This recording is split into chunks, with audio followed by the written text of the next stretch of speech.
Okay guys, if you want to get familiar with the DIY, make sure you subscribe to this channel.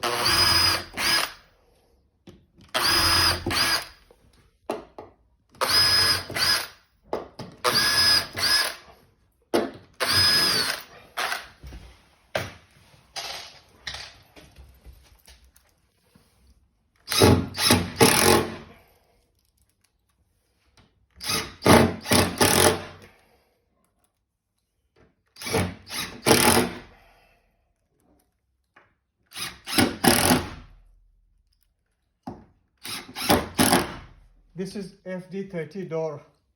So let me know in the comment how familiar you guys are with the FD30 doors.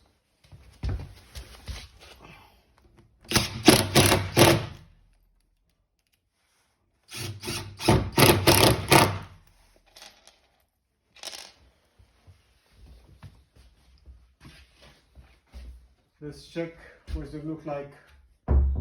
That's excellent. Look at this. Thank you very much guys.